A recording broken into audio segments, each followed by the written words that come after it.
Monseñor Segura fue ordenado sacerdote el 4 de enero de 1985. Es licenciado en Psicología, 1983, y doctor en Teología, 1989, por la Universidad de Deusto. Entre 1992 y 1996 realizó un máster en Economía en el Boston College de Estados Unidos. Entre 2006 y 2017 estuvo en Ecuador, trabajando pastoralmente en Quito y como miembro de Cáritas Nacional de Ecuador. A su regreso fue nombrado párroco en la unidad pastoral. No párroco de una parroquia. Uy, van por delante. Van por delante. Hoy. Pues a su regreso fue nombrado párroco en la unidad pastoral. Ahora verás tú aquí lo que yo digo. Orchaguaga. Orchaguaga. ¿Has visto? Si es que lo vasco es lo nuestro. Desde septiembre de 2018 hasta su nombramiento episcopal era vicario general de la diócesis de Bilbao. En mayo del 2021 el Papa Francisco lo nombra obispo de Bilbao, 2021. En la Conferencia Episcopal Española es el presidente de la Comisión Episcopal para las Misiones y Cooperación con las Iglesias desde marzo de 2024. Monseñor Joseba Segura nos invitará a abrazar una conversión comunitaria y misionera, más fiel al Evangelio, mostrando las notas de una iglesia renovada, identificando los rasgos esenciales de una comunidad que quiere evangelizar, humilde, confiada, centrada en la palabra y en la Eucaristía, acogedora con todos, especialmente desde los márgenes, y capaz de generar testigos creíbles desde la pequeñez y el testimonio compartido. Don Joseba, muchas gracias por estar aquí. Vamos a pedirle, que para eso tenemos el micrófono en Élida y yo, le vamos a pedir a esta gran asamblea que abra ahora también de nuevo los oídos, el corazón, y que deseamos que sus palabras pues sean luz para que nos animen en esta misión maravillosa de evangelizar juntos. Muchas gracias. Muchas gracias.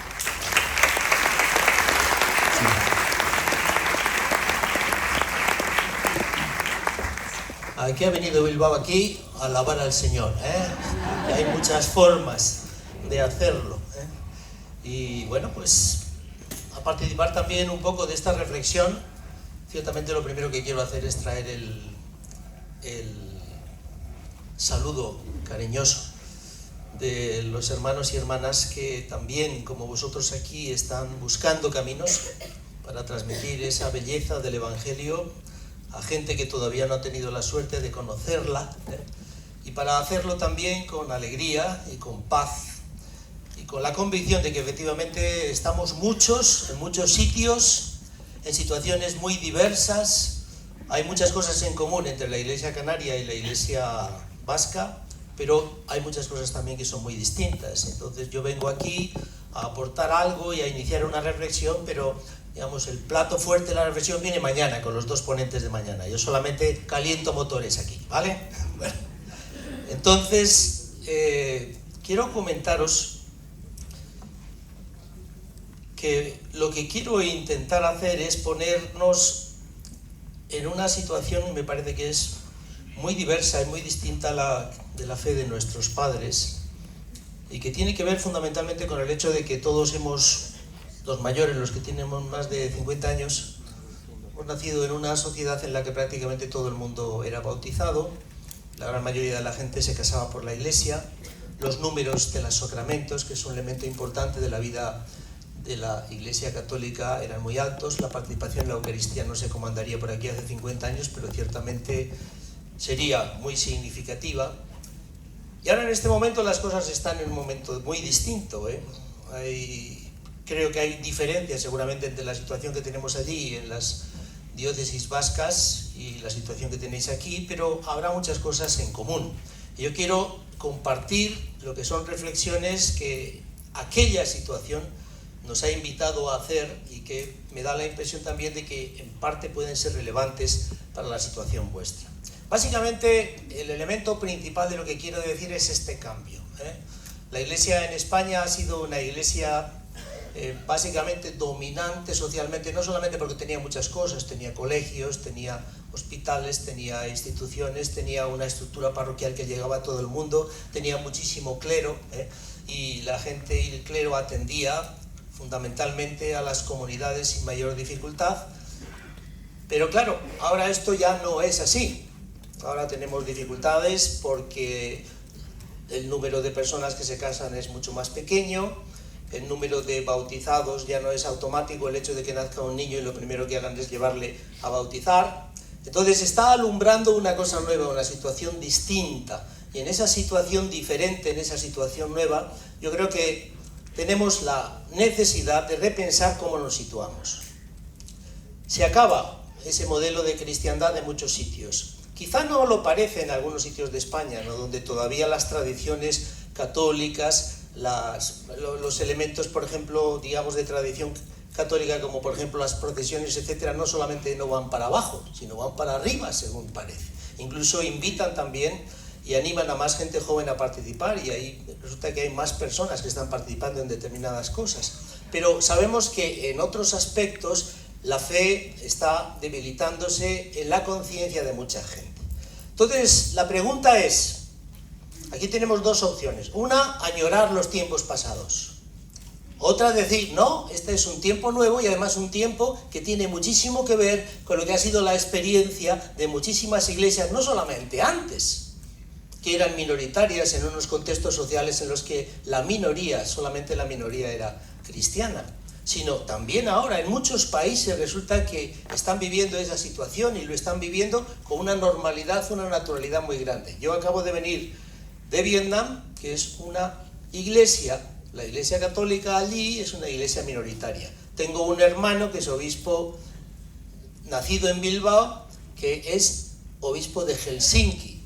En Finlandia hay solamente una diócesis, todo el territorio de Finlandia es una sola diócesis. Y en esa diócesis el porcentaje de católicos que hay no llega al 1%.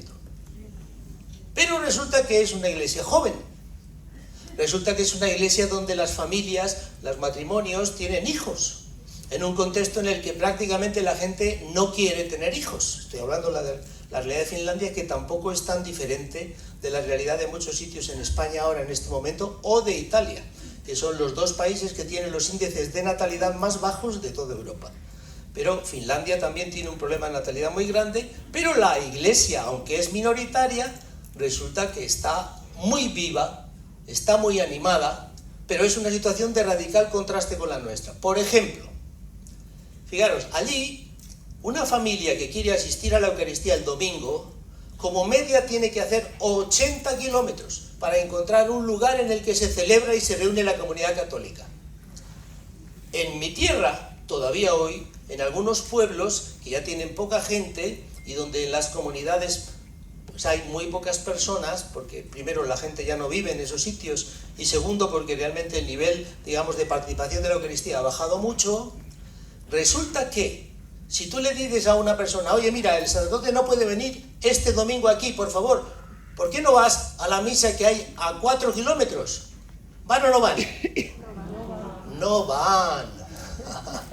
Efectivamente, no van. Quiero decir, hay una cosa que llama la atención. Cuanto más facilidad hemos tenido, cuanto más, diríamos, teórico, digamos, contexto cristiano hemos tenido, parece que tenemos más dificultades para adaptarnos, para responder con libertad, con flexibilidad y para demostrar que efectivamente la fe es importante para nosotros. Entonces, hay necesariamente, alguno dirá, pues qué pena que efectivamente lo que ha sido un catolicismo mayoritario resulta que se esté reduciendo. Yo digo, pena, no lo sé.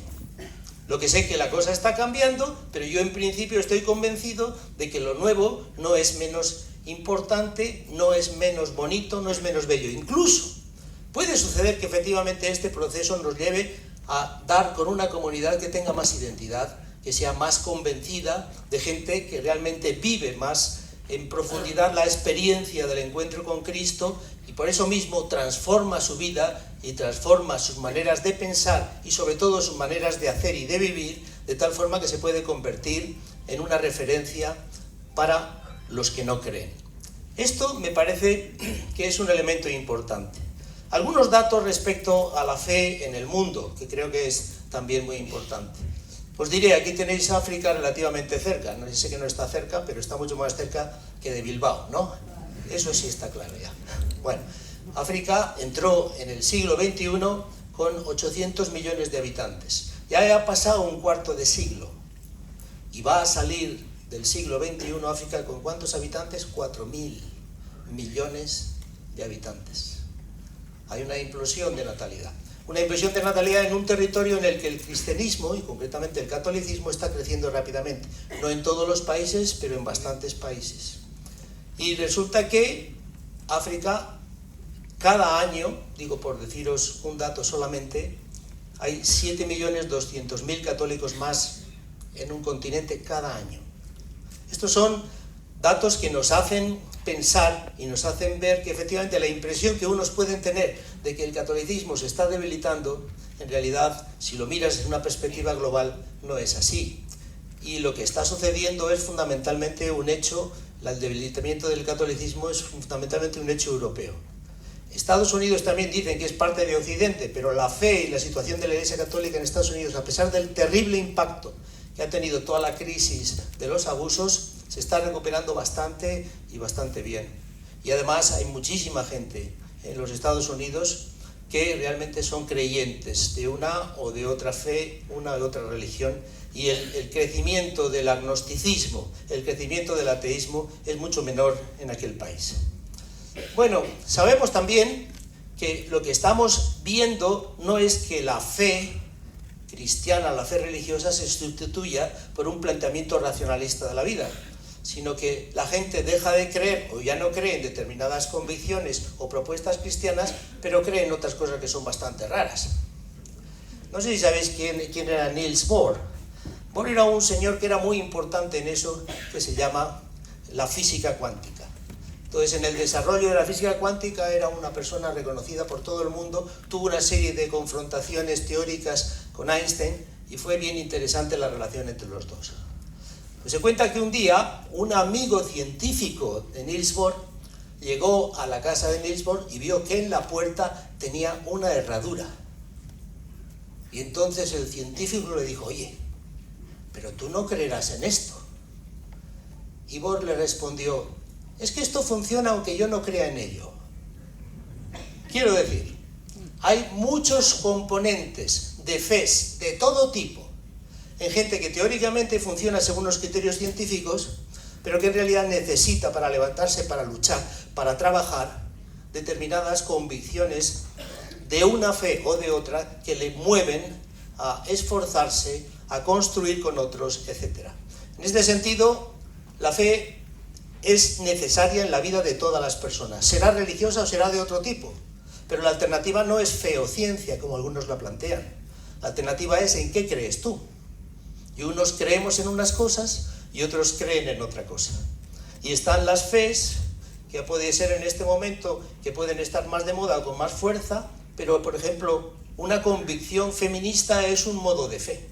Y sobre todo una convicción feminista radical en la importancia que tiene la libertad, digamos, del autoidentificarse con lo que uno quiere y cree, incluso la convicción de que eso es un deber moral, ser reconocido por eso en la libertad que quiera cada uno, eso es una convicción de fe. Eso no surge de ningún planteamiento científico. Es una idea que algunas personas defienden y que efectivamente tiene muchos creyentes, especialmente ahora en este momento en el mundo juvenil como conocemos. Entonces, el signo de los tiempos, la característica que de alguna forma define este tiempo en Occidente es la omnipresencia del yo. Es el hecho de que la comunidad, ya empezamos a hablar de elementos importantes en este mensaje que tenéis aquí, pasión por evangelizar en comunidad.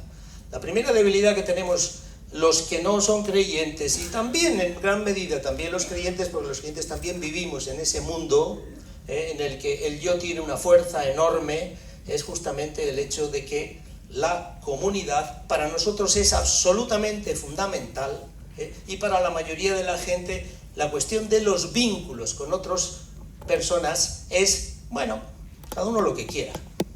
Cada uno lo que quiera, ¿por qué? Porque básicamente el valor fundamental, la palabra crítica en este mundo es la palabra libertad.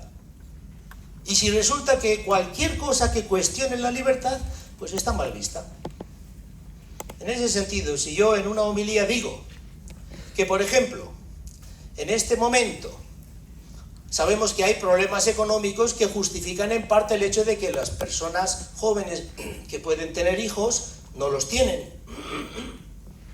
Pero sabemos que además de los factores económicos, que como digo, yo lo reconozco y sé que son relevantes, y especialmente el tema de la vivienda, etc., hay otras razones que son más importantes.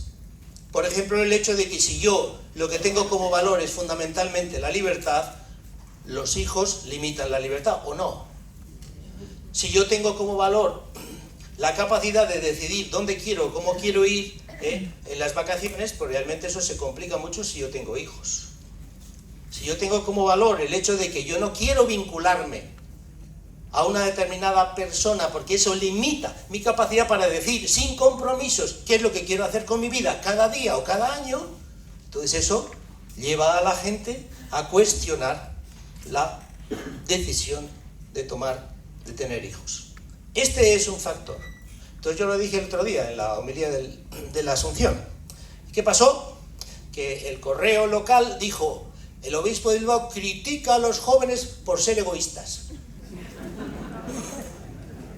Ni hablé de los jóvenes, ni utilicé la palabra egoísta, pero hay determinadas cuestiones que no solamente se convierten en referencias fundamentales que funcionan como orientadores de muchísimas cosas o de casi todo en la cabeza de alguna gente, sino que luego hay como una resistencia a que nadie diga nada en contraste con eso, porque resulta que hay que dejar que la gente haga lo que le parece. Y hasta la Iglesia intentando poner límites o intentando poner orientaciones en cuestiones en las que, no sé, si no se tiene que meter en eso, ¿en qué se meterá? Porque el tema del yo es absolutamente crítico, no en la tradición cristiana. En todas las religiones son todas, tienen este elemento en común: limitar al yo y abrir el corazón de las personas creyentes a otras personas. Y esto, si vosotros habéis conocido el Islam, si habéis conocido el budismo, sabréis hasta qué punto es verdad. Y aquí en un caso se habla de compasión, el otro caso se hablan y se dan explicaciones diferentes, pero todas suponen una relativización del yo y una invitación al ser humano, a la persona, a abrirse a la comunidad, a abrir su corazón, a compartir lo que ha recibido gratis, la dimensión de la gratuidad, con los demás. Y en ese sentido, la promesa de que ahí hay una posibilidad de vivir con más felicidad y con más verdad. Bueno, la omnipresencia del yo.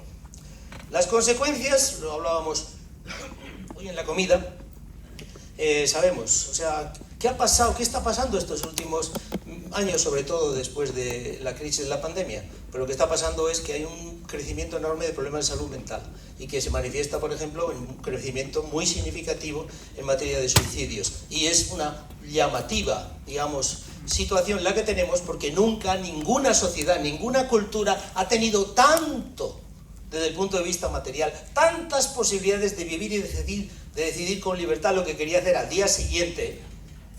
Y sin embargo resulta que los niveles de insatisfacción, los niveles de soledad, incluso en esta sociedad, digamos, de los medios rápidos de comunicación y la disponibilidad tecnológica para cualquier cosa, resulta que se agranda el consumo de pastillas.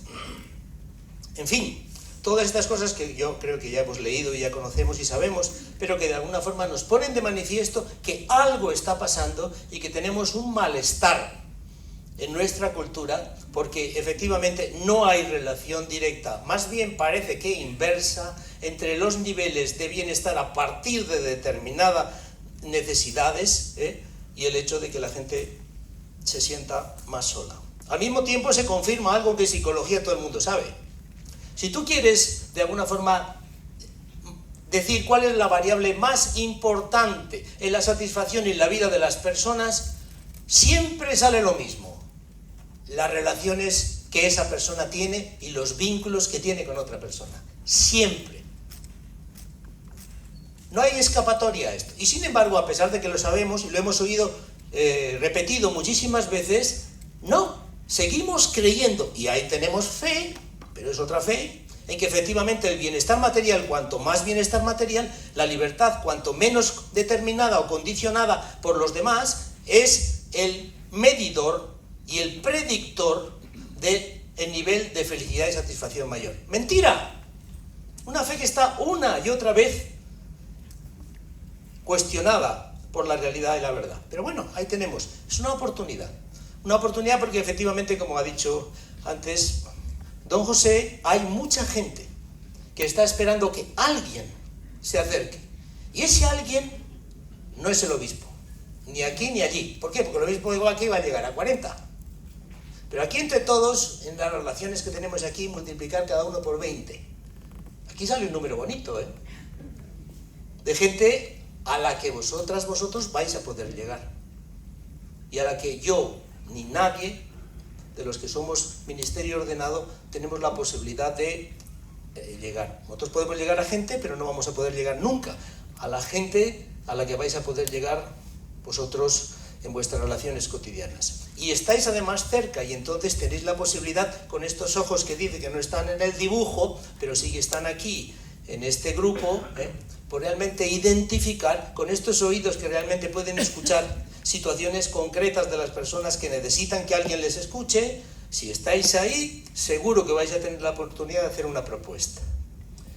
Entonces, cristianismo que nos puede inspirar y nos puede ayudar. Pues el cristianismo, muchas veces se ha dicho, y yo quiero aportar algo en esto que quizá puede ser algo nuevo, el cristianismo de los primeros cristianos pues puede ayudarnos a entender algunos acentos o algunos elementos importantes de lo que nosotros podemos también ir recreando o ir recordando o ir reverdeciendo, ¿no?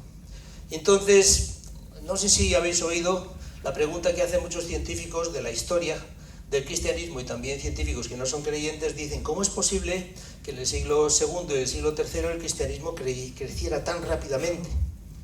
Entonces, no hay una respuesta clara del fenómeno, y hay sencillamente intuiciones. Y las intuiciones es que la experiencia de la comunidad cristiana y el tipo de vida que tenía la comunidad cristiana era atractiva. Y entonces acogía a la gente y la gente le hacía sentirse realmente hermana y fraterna y amada. Y entonces esa acogida y esa experiencia resultaba en el hecho de que los que entraban estaban dispuestos a aprender qué era la fe y cómo era la fe, y sobre todo cómo esa fe transformaba su vida. Y entonces, como la gente fuera veía que los que participaban en la comunidad cristiana se les veía cambiar, pues decían: estos, no sé qué están utilizando, qué está pasando ahí, pero me interesa también ver lo que está pasando, porque yo también creo que puedo. Estoy impresionado positivamente por lo que estoy viendo ahí, en esta persona, en la otra persona, en la vida comunitaria. Incluso llamaba la atención el hecho de que, bueno, pues los cristianos tenían una capacidad de compartir bienes y una libertad respecto a todo lo material, y una capacidad también de acompañar y ayudar a la gente que realmente necesitaba, que bueno, era una envidia incluso para los enemigos del cristianismo, como Juliano el Apóstata, que en el siglo IV intentó recuperar todas las tradiciones romanas, con poco éxito, pero que él decía, intentó también crear una estructura de ayuda, aunque era un poco abstracta y un poco formal y no funcionó, pero una estructura de ayuda similar a la que tenía el cristianismo. Pero bueno, ahí está, la caridad, el amor que se vivía dentro de la comunidad como factor de credibilidad y como atractivo para la gente.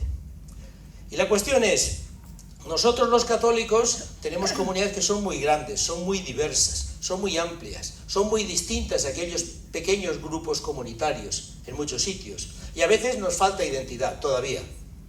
No sé si habéis oído ese chiste de que hay una aplicación que han inventado que llaman la aplicación católica. Entonces, la aplicación católica consiste en lo siguiente: tú te la instalas en el ordenador o en el teléfono, y entonces tú le dices el problema moral que quieres consultar a un sacerdote, y luego le dices la respuesta que quieres recibir. le das a una tecla y te aparece el listado de curas a los que tienes que acercarte. ¿No habéis? Bueno, algunos sí lo han oído seguramente, pero bueno, tiene algo que ver y de alguna forma refleja con un chiste algo que sabemos que es verdad, ¿no? Como efectivamente existe una visión muy amplia y probablemente demasiado amplio en algunos temas. De tal forma que uno se pregunta, bueno, entonces, ¿qué significa ser católico a nivel de vida? A nivel de manera de vivir, a nivel de forma de pensar. Pero, sin embargo, creo que es también un valor el hecho de que en esta comunidad nuestra caben muchos y caben gente muy distinta. Y diré luego por qué me parece que es así. Entonces, este era un poco el modo de vida cristiano. El modo de vida cristiano que llevó a que la comunidad pequeña creciera rápidamente, no porque tuviera una estrategia evangelizadora, sino sencillamente por contagio. Lo que vivía aquella gente llamaba la atención. Era un mensaje nuevo, transformaba la vida de las personas, la gente estaba contenta, estaba alegre. Resulta que no le importaba incluso poner en riesgo su vida y asumir incluso en determinadas situaciones el martirio, porque la convicción que tenían era fuerte, y en aquel mundo en el que las convicciones eran débiles, y el mundo romano de aquel tiempo, siglo II y III, se parece ciertamente en esto, al menos a nuestro mundo, un mundo en el que las convicciones son débiles, la gente busca y necesita, sobre todo después de haber pasado por un montón de experiencias y de líos y de cosas, y encontrarse con un vacío grande dentro, necesita una referencia que sea interesante, sólida, atractiva y que dé novedad en su vida. Entonces, es muy importante también esto que voy a decir, porque nosotros tenemos planes y decimos que efectivamente nuestros planes no son los planes de Dios, pero en el fondo creemos a veces demasiado en nuestros planes y sobre todo en nuestros tiempos. Y yo no sé cuál es el tiempo de Dios respecto a lo que va a pasar en la iglesia. No sé cómo van a ir los pasos, no sé si vamos a ir para arriba o para abajo, pero la verdad, no me preocupa mucho, porque creo que es importante hacer un acto de fe y decir, vamos a hacer lo que tenemos que hacer, vamos a vivir las relaciones fraternales en comunidad, vamos a tener confianza en que efectivamente esto va a contagiar a algunas personas, vamos a estar atentos, vamos a acercarnos, vamos a tener auténtica pasión evangelizadora, porque creemos que la fe es importante no solamente para mí, sino también para otras personas que no han conocido a Cristo y que a través de mí lo pueden conocer. Entonces, el culto como núcleo energizante de la vida en común. La gente no solamente vivía y transformada y participaba en procesos, digamos, de formación que eran largos, sino que se reunía también para orar, se reunía también en la Eucaristía y se reunía para darse el beso de la paz. Y estas relaciones fraternas, estas relaciones en las que se hacía espacio para el perdón, porque en aquellas comunidades, como en todas las comunidades humanas, en todas las relaciones había líos, y sin embargo se intentaban vivir en la clave del perdón y se animaba al perdón y la comunidad agradecía el hecho de que las personas en un conflicto tuvieran la capacidad y la disposición para perdonarse y para pasar página y para iniciar de nuevo una relación diferente. Esto llamaba la atención de las personas. Luego, muy importante, en aquella comunidad el catecumenado era largo. Y era un proceso que no se podía hacer en una tarde ni en una semana. Entonces, el catecumenado era la puerta, pero era una puerta estrecha, era una puerta exigente, era una puerta que realmente era de formación gradual, de formación progresiva, en proceso de años de acompañamiento, en el que las nuevas cosas que tú oías se tenían que ver traducidas en una vida transformada, y no era solo doctrina, era ruptura con el pasado, era construcción de nueva identidad, que de alguna forma se refleja mucho en determinados escritos de San Pablo con los que nosotros no sabemos exactamente qué hacer, porque tampoco tenemos la experiencia de que en un momento determinado la vida sacramental o el bautismo ha transformado nuestra vida y al hombre viejo ha desaparecido, y entonces tenemos la tentación muchas veces de intentar vivir en el hombre viejo y afirmando lo nuevo, pero al mismo tiempo no creyéndonos mucho lo nuevo, por si acaso nos cambia lo viejo. Y esa es un poco la situación en la que muchos cristianos católicos vivimos. Y yo creo que es importante, de alguna forma, darnos cuenta que tomar en serio a Jesucristo significa un proceso lento, no solamente de formación doctrinal, sino también de transformación personal y de contraste con otras personas, y ojalá haya siempre acompañantes que nos puedan ayudar en este caminar. Bueno, pues iglesia de números o iglesia de convicción. Bueno, pues yo personalmente aquí estoy en muchas cosas, pero especialmente en esto con el Ratzinger joven que está ahí, porque antes de Benedicto XVI fue Ratzinger, el año 69 hizo una serie de declaraciones en la radio y básicamente pues habló de cómo veía él la iglesia del futuro. Voy a ir muy rápido en esto, pero básicamente la veía una comunidad pequeña, había una comunidad que tenía que renunciar a muchas cosas que tenía como importantes, a una presencia institucional muy fuerte, etc. Eso, 1969, Ratzinger, Lo tenéis de alguna forma, como voy a dejar esto, si os interesa entrar en los detalles de lo que dijo allí, pues ahí está. Pero básicamente lo que él decía es que había que priorizar la identidad y que venían tiempos duros y recios donde la fe iba a ser perseguida, y no quizá no porque nos llevaran a las cárceles, los mataran en las cunetas, sino sencillamente perseguida como una forma de pensar que iba a generar muchas resistencias en otras ideologías y que iba a ser combatida. Pero eso no nos tenía que preocupar si realmente nosotros estábamos centrados en lo que teníamos que centrarnos.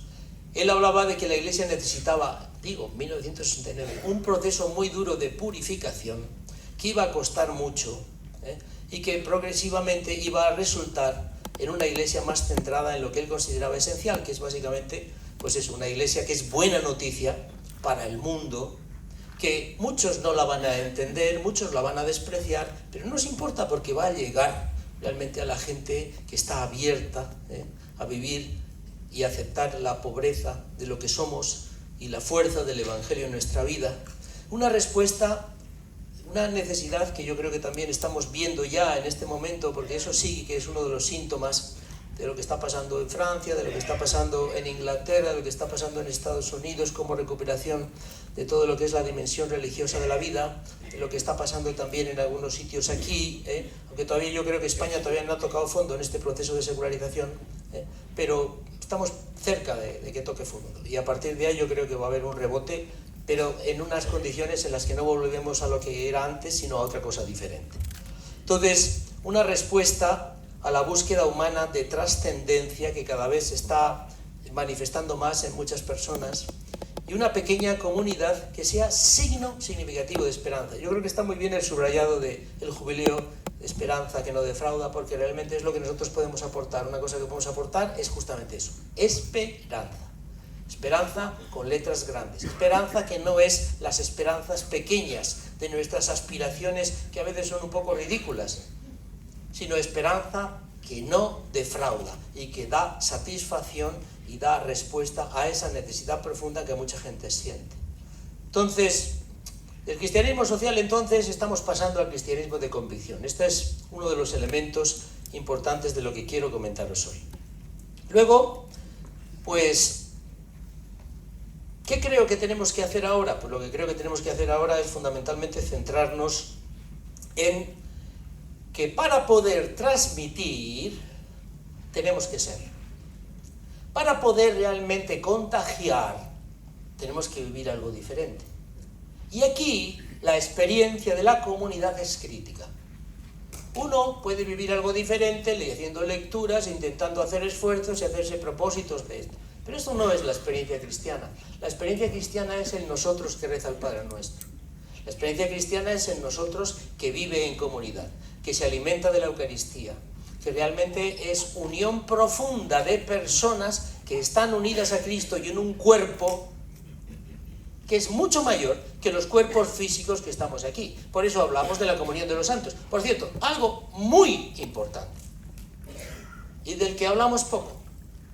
O sea, el hecho de que nosotros que estamos aquí estamos profundamente unidos a aquellos que antes que nosotros han vivido la fe y han sufrido la experiencia humana, se han alegrado con la experiencia humana y saber que efectivamente ellos están aquí y están con nosotros en esta iglesia y nosotros unidos aquí buscando caminos unidos a ellos, eso es algo esencial en la fe cristiana. Comunidad, mayor incluso que la comunidad de los cuerpos físicos que se reúnen en una asamblea. Comunidad que va para atrás y además comunidad que va para adelante. Porque los de adelante y los de atrás, de alguna forma misteriosa, están profundamente unidos. Comunidad con aquellos que realmente han muerto como víctimas de tantas historias. Y una de dos, o existe Dios para darles esperanza y salvarles, o si no, están en el agujero y punto. Pensar lo que está pasando en algunos sitios que ya sabemos. O Dios los salva, o son puro polvo, sin sentido y un absurdo total. En su vida y sufrimiento no tiene ninguna razón de ser. Esas son las comunidades, por eso es tan importante la comunidad. Comunidad en la que hemos recibido la fe. Comunidad en la que estamos agradecidos, porque efectivamente con otros construimos y solos no podemos hacer nada. Entonces el paradigma de esta comunidad que quiere vivir el testimonio, de alguna forma, tiene algunas características y es una comunidad de contraste. Una comunidad que realmente quiere ser sal y luz. Testimonio comunitario como prioridad. Entonces, ahora en vez de conformar, fijaros que el catolicismo no puede renunciar, por su naturaleza, a intentar conformar toda la cultura desde arriba. Por ejemplo, esa es la razón, por ejemplo, de ser de tanta extensión de los colegios católicos, y concretamente este colegio también querrá conformar a través de la transformación de las personas la cultura desde arriba, dirigentes, etc.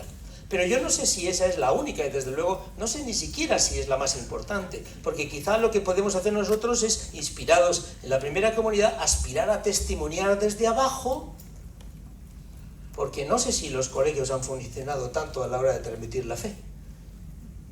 No mucho, ¿no? Bueno, efectivamente, yo creo que está por hacer la revisión, por supuesto. Yo no estoy cuestionando ahora el sentido de los colegios católicos. De hecho, Bilbao tiene 18, o sea, ya, colegios diocesanos, ya. Bueno, pero sí creo que hay una reflexión todavía que está pendiente de cómo es posible que el poderío tan grande que ha tenido la Iglesia Católica en educación en España ha resultado en lo que tenemos ahora. ¿Qué ha pasado? Algo no hemos hecho bien. No sé qué es, pero algo no ha funcionado. Entonces, identidad comunitaria, no solo de conversión individual, sino comunidades vivas, nutridas por el espíritu y la gracia. Y por eso es tan importante, especialmente en la cultura juvenil, donde el tema individual es tan absolutamente generalizado, porque son hijos de esta cultura, que realmente descubran la importancia de los vínculos y que sean fieles, que entiendan el valor de la fidelidad. ¡Wow! Difícil explicar esto en algunos ambientes, muy difícil explicar, pero cada vez yo creo que está manifestándose con más claridad el hecho de que incluso la gente joven que ha tenido una experiencia de fe, a la hora de elegir con quién quieren compartir su vida, no vale solamente el enamoramiento. ¿Por qué? Porque ya sabemos a dónde va el enamoramiento solo. Tienes que tener proyecto común.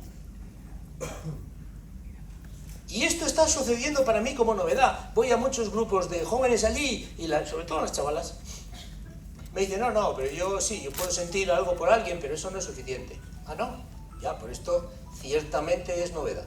Porque en las películas, pues el sentimiento es lo que hay, y en las ideas que existen y circulan por ahí, el tema del enamoramiento es absolutamente crítico, y más allá de todo eso, pues poca cosa hay. Entonces, pues, efectivamente, no es suficiente. Fijaros cuestiones tan importantes como esta. Oye, ¿vamos a tener hijos o no? Y a veces eso se resuelve en el 4º año. Y genera unas tensiones enormes en la relación. Oye, ¿por qué no se plantea de entrada como un elemento muy importante? Luego sea lo que Dios quiera, pero al menos está de acuerdo en eso. O no, o sí. Y es difícil decir no si uno realmente está disfrutando de la vida, está abierto a la vida y tiene la sensación y tiene la convicción de que ha recibido mucho y que tiene que transmitir mucho. que tiene que compartir. Pero bueno, por eso me parece que hay elementos que nos hablan de que efectivamente se está produciendo esta especie como de reidentificación de los creyentes, que no solamente es una fe abstracta, sino es una propuesta, una manera concreta de vivir de una forma determinada. Entonces, testigos desde la pequeñez, no sé qué pasará, no sé si realmente nosotros seguiremos teniendo estos o los otros, la situación en España o qué pasará, no tengo ni idea, pero a mí no me preocupa sinceramente. ¿Por qué? Porque hay muchas iglesias que han florecido en una situación de mucha mayor debilidad en un contexto social, distinto e incluso contrario a la fe. Entonces, pues bueno, hay que tener confianza y hay que tener, digamos, ánimo para adelante. Testigos ciertamente de la vida alegra. Y ahora quiero acabar aquí con unas claves de lo que es una iglesia renovada. Primero, insisto, ahora que ha dicho la palabra confianza, me parece que la palabra confianza es fundamental. Hay mucha gente que está en la iglesia triste. Y está triste porque las cosas no son o no están pasando como creen que tenían que pasar. Y entonces tienen una idea de cómo debieran ser las cosas. Y como están cambiando muchas cosas y algunos cambios no les gustan, o como otros cambios que se están produciendo en la iglesia no los aceptan, entonces se sienten mal y se sienten tristes. Pues yo estoy convencido y quiero ciertamente transmitiros esta convicción, o al menos la mía, de que Cristo está en su iglesia, el Espíritu está vivo en medio de nosotros. Y hay cosas que no me gustan a mí, pues sí, ¿y qué? Y otras cosas me gustan. Yo me alegro con las que me gustan y pongo confianza en que Dios sabrá lo que está pasando con las que no me gustan. Y trabajo en la dirección en la que creo yo, con convicción, que hay que trabajar, pero dejo a otros que van en otra dirección trabajar también. Y me alegro con ellos, aunque yo esté en algunas cosas distante o no entienda determinadas cosas. Entonces, las cosas no son como imaginábamos. Esto le pasa a una generación, ciertamente de curas, por ejemplo, que yo conozco allí. No son lo que ellos imaginaban que iban a ser. Son muy distintas. Y entonces, están como enfadados o tristes. Digo, ten confianza en que efectivamente esto que tú no entiendes realmente tiene un sentido en el tiempo de Dios. Ten confianza que efectivamente esto que a ti te sorprende y no te gusta, realmente va a ser un elemento del que van a surgir cosas buenas. La confianza. Tengamos confianza. El camino nuestro, decía un fraile que en un momento determinado estuvo trabajando conmigo una cosa un poco complicada y había todo tipo de líos, porque además no era una cosa de iglesia, era una cosa de fuera de iglesia. Bueno, la cosa es que en medio de todos esos líos, llevaba muchos años trabajando en el tema de la pacificación, bueno, y en Irlanda además, y era un fraile redentorista, y decía, no, yo estoy tranquilo, estás tranquilo, pues si esto no está saliendo, no importa, Jesucristo ha resucitado. Ya, ¿y esto qué? Sí, la solución está ahí. Ahora esto es como que hay una aguja en un pajar, entonces nosotros nos dedicamos a buscar la aguja, pero la aguja está ahí.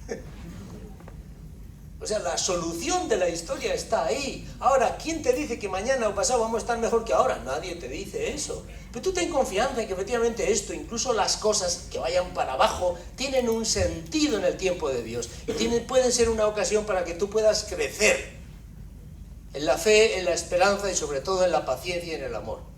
Aprovecha. Todo es bueno para el que realmente tiene el corazón de Cristo o aspira a tener el mismo corazón que Jesús. Entonces, iglesia ciertamente que se centra en la fe, en la experiencia de Dios. Esto es lo nuestro. Lo nuestro no es la transformación social. Nosotros creemos que Cristo ha venido a transformar el mundo. Creemos que Cristo transforma nuestros corazones. Creemos que Cristo nos tiene que hacer generosos, porque la fe, si no nos hace generosos, no es fe. Y por eso actuamos, y por eso construimos con otros. Pero ¿qué pasa? Las cosas no salen, no pasa nada. Seguimos trabajando. A nosotros no nos hunde nadie. No nos quita la esperanza nadie. Y seguimos adelante cuando otros tiran la toalla, cuando otros se cansan. Y si no seguimos adelante, el problema no es más que del que dice que tiene fe y la ha perdido o la tiene medio tocada. Entonces, la fe, el cuidado de la fe, la atención de la espiritualidad es absolutamente central en lo que nosotros somos y lo que nosotros proponemos. Y el compromiso social es absolutamente central, pero surge de esa fe.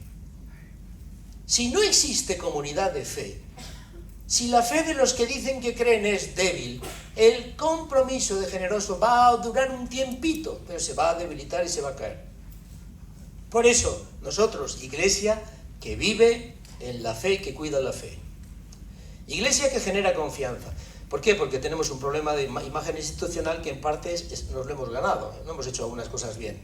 Entonces ahora tenemos que recuperar esa confianza. Pero ya os digo, ya podemos hacer todo lo que tenemos que hacer y hacerlo bien, que en algunos ambientes no vamos a ganar la confianza. No nos importa. Ahí está Jesucristo que dice, oye, cuando os persigan, ¿no?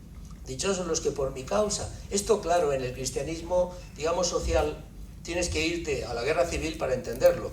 Porque hemos estado un montón de años en los que prácticamente nadie entendía esos textos, ¿no? Dichosos cuando os persigan por mi causa. A mí, ¿cuándo me han perseguido? Nunca. No he tenido la sensación de ser perseguido. Entonces ahora en este momento sí puedo ver la confrontación que supone determinados planteamientos y la reacción que producen. Bueno, pues hay un cierto grado. Y ahora me permite entender también esa dimensión del Evangelio, que es dimensión de conflicto. Pero claro, si todo el mundo se supone que es católico, pues entonces nadie persigue a nadie, pero tampoco igual resulta que nadie... Ya me entendéis. Bueno, entonces, genera confianza, tenemos que trabajar la confianza. Iglesia que camina en humildad, fundamental. Nos hemos creído lo que no somos. Y tenemos que entender que efectivamente nuestra fortaleza es entender que somos débiles. Que tenemos contradicciones, además no solamente personalmente, también como comunidad.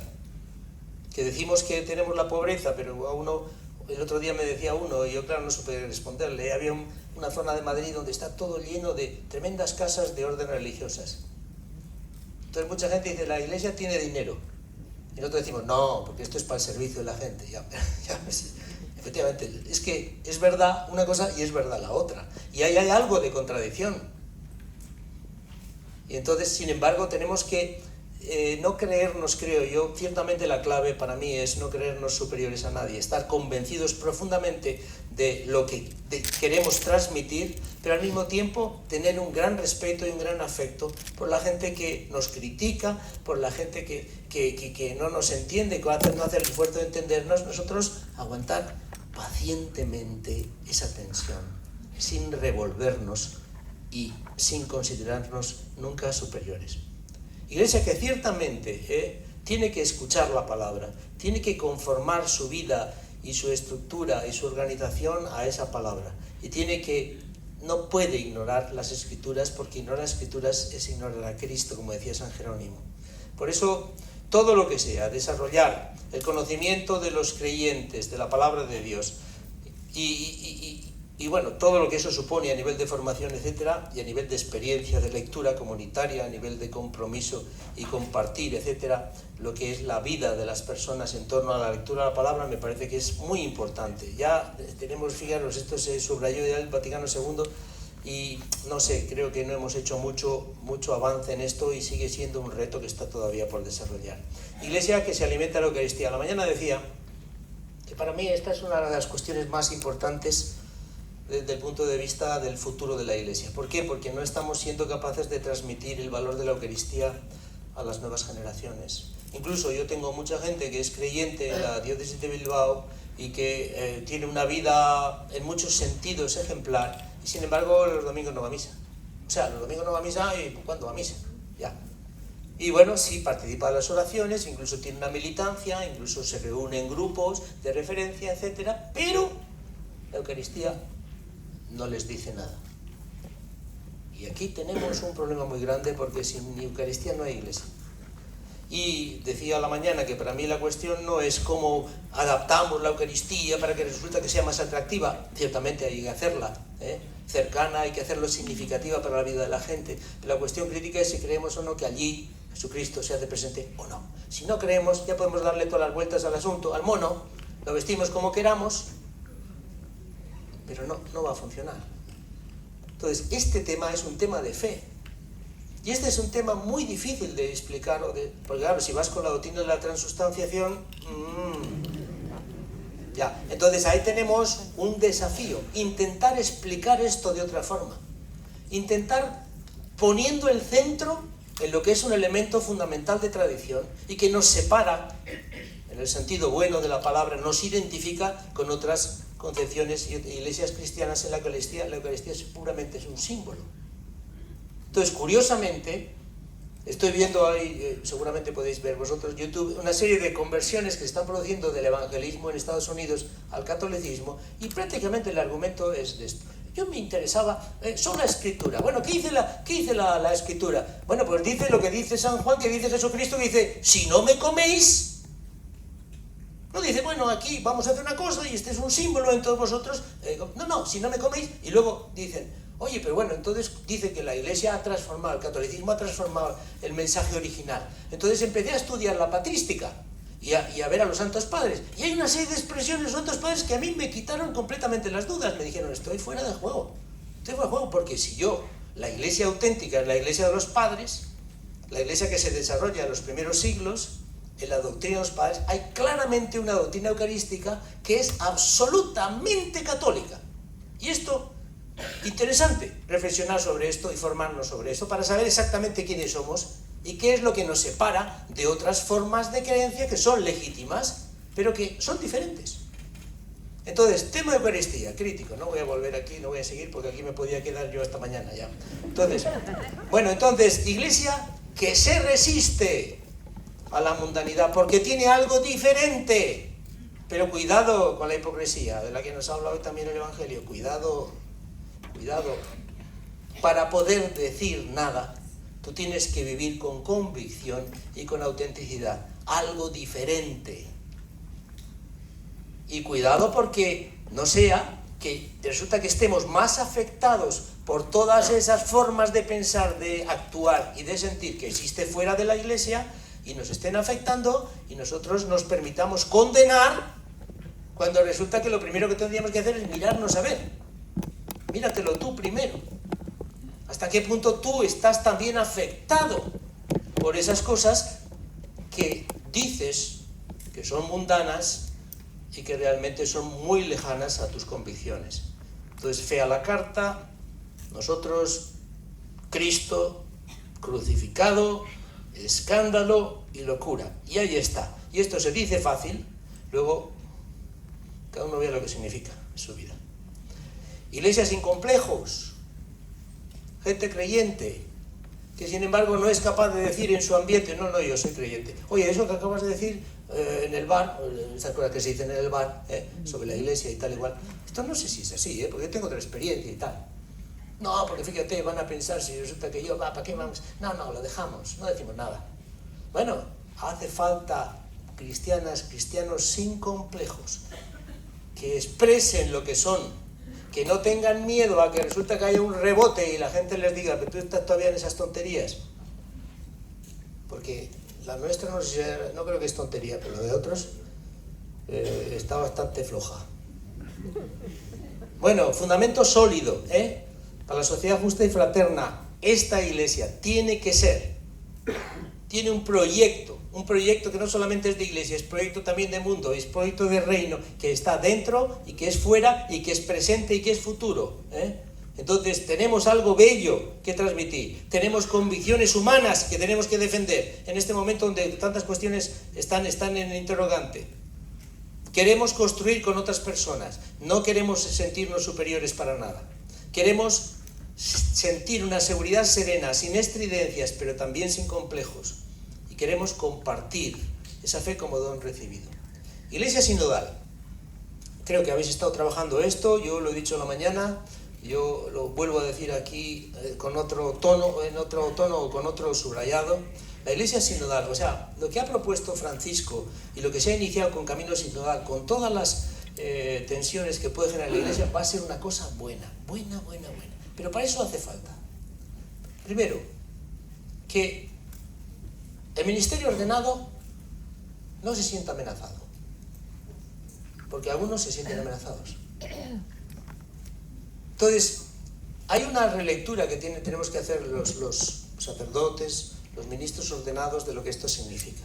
La Iglesia católica va a seguir siendo ministerial, no va a ser nunca iglesia protestante, iglesia sin ministerios, iglesia en la que todos estamos llamados a la santidad y no hay diferencias en la función que tiene cada uno. Va a seguir siendo ministerial, pero es necesario que nosotros estemos abiertos a construir comunidad de una forma diferente. Y no solamente en el esquema de que está el cura y tiene los colaboradores del cura y en la medida que los colaboradores del cura van bien y se entiende conmigo, va la cosa bien, y si resulta que no, pues entonces yo, como tengo la forma de hacerlo, pues voy sacando a la gente que no, ¿me entendéis, no? Ya, bueno, pues entonces esto tenemos que hacer un ejercicio, primero de libertad y segundo de transparencia, de que efectivamente hay determinadas cosas que no podemos hacer, y eso no va con el ministerio ordenado, va con otras cosas. Y sin embargo el ministerio ordenado va a seguir siendo fundamental en la vida de la Iglesia y en la animación de las comunidades.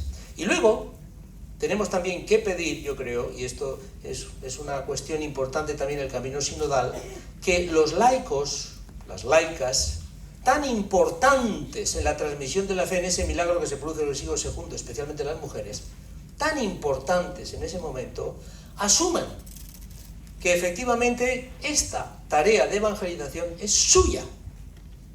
Es suya. Y si no hay gente que crea en esto, no hay evangelización. Y esto conecta con lo que decía antes de que efectivamente nosotros podemos llegar a los que podemos llegar, pero nosotros no somos los responsables de la evangelización. Es el conjunto de la comunidad y específicamente aterrizado en lo que es la gente que vosotros sois creyentes, sois activos, sois convencidos y llegáis potencialmente a mucha gente. Entonces caminemos en ese espíritu de corresponsabilidad y de comunión. Iglesia que construye fraternidad desde los márgenes. Creo que la Iglesia española está haciendo muchas cosas en esto.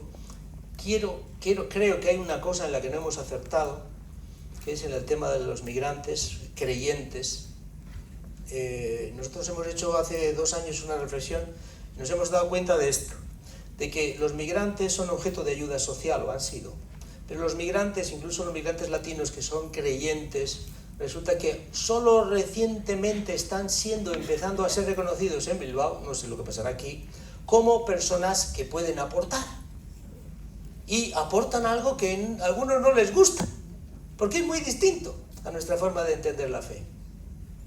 Pero sin embargo, tienen derecho, tienen legitimidad, no solamente a aportar, sino a ser escuchados, y además nosotros vamos a tener que hacer espacio y cambiar algunas cosas en nuestras comunidades para que ellos se sientan también auténticamente acogidos y, más importante, protagonistas de lo que es esa iglesia nueva que surge.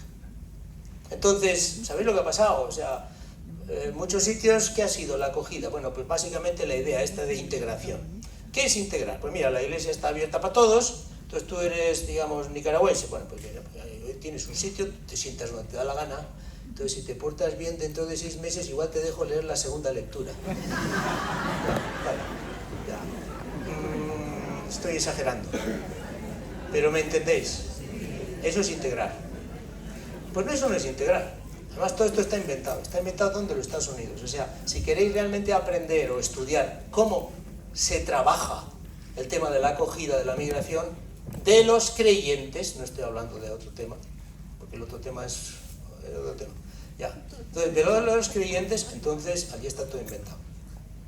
Y realmente mira, otras cosas igual no podemos aprender mucho allí, pero en eso sí podemos aprender bastante. Entonces, opción preferencial por los pobres, que para Benedicto, lo dijo con toda contundencia, está implícita en la fe cristológica, es decir, el compromiso social, la sensibilidad hacia los pobres, el compartir lo que Dios te ha dado como bienes materiales, en considerar que lo que tú tienes no es tuyo, sino que realmente está, digamos, al servicio de que todas las personas con las que tú te encuentras o a las que sirve la comunidad realmente tienen la posibilidad de vivir con una mínima dignidad. Bueno, pues ahí está, dimensión esencial, no accesoria de la fe. Iglesia que construye fraternidad a los márgenes. Creo que hay mucho que se está haciendo bueno en la Iglesia española sobre esto, pero creo que todavía tenemos que seguir haciendo más. Iglesia con laicado evangelizador, ya lo he dicho, no lo voy a repetir, Fundamental.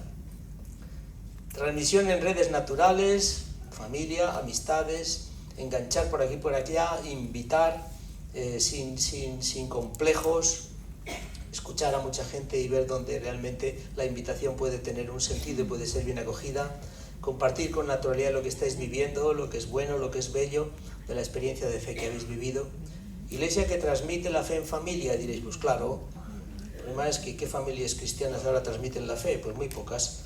Pero yo les diría a los que son cristianos, padre, madre, cristianos, o sea, pensaros esto, cómo podéis hacerlo, porque yo, fijaros, he visto que mucha gente cristiana no ha conseguido transmitir la fe, pero mucha gente cristiana con determinadas características que ahora no voy a desarrollar aquí, pero que son bien precisas y bien concretas, sí transmite la fe a sus hijos. Luego, no les impone la fe, y alguno puede decir, no, pero de 4 hijos o 3 hijos, 2 o 3 son creyentes.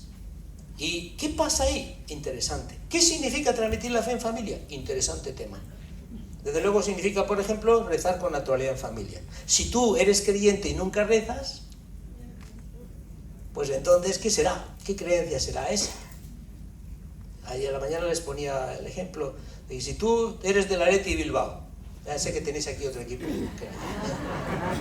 Ya, ese. Entonces del Athletic Bilbao. Dices, no, yo soy de Athletic Bilbao. Ah, pero los niños, yo les respeto y ellos tienen que crecer. Entonces yo no voy a influirles. Entonces yo no les voy a llevar nunca a San Mamés. No, por Dios, ¿cómo les voy a condicionar? Oye, ¿cómo les voy a decir que se ponga la camiseta del Athletic? No, nunca.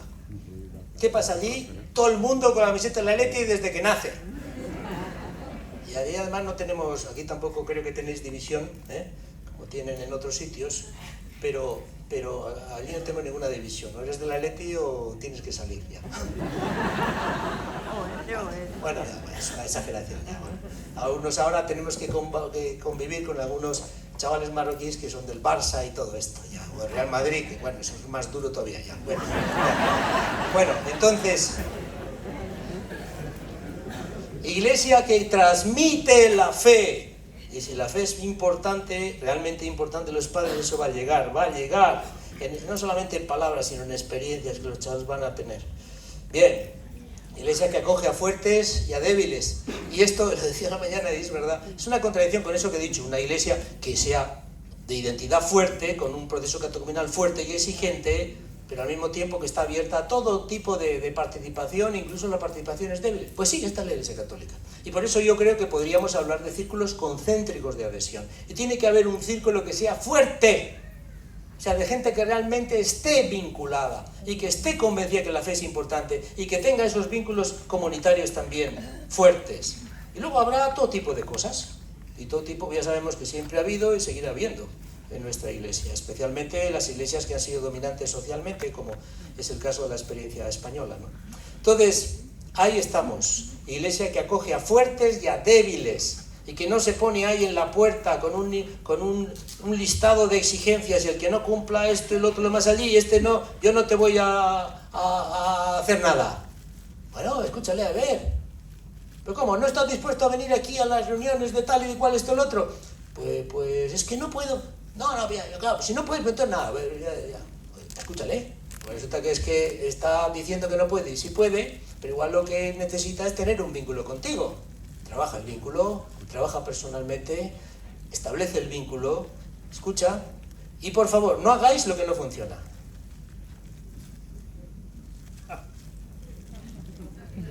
Cada uno sabe lo que no funciona.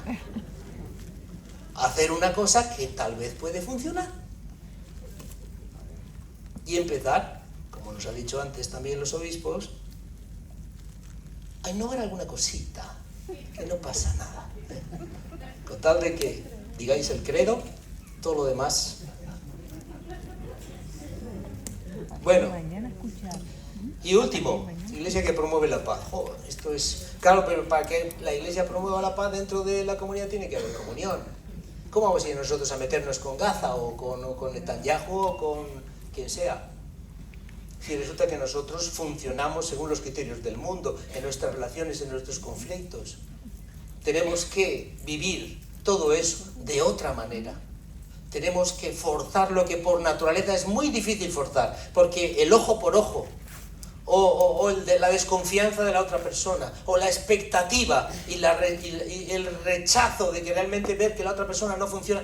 Estos son elementos humanos muy importantes y nosotros también nos afectan muchísimo. La cuestión es, ¿nos quedamos en esa o tenemos una fuerza que nos permite, a partir de esa experiencia de conflicto, hacer las cosas diferentes?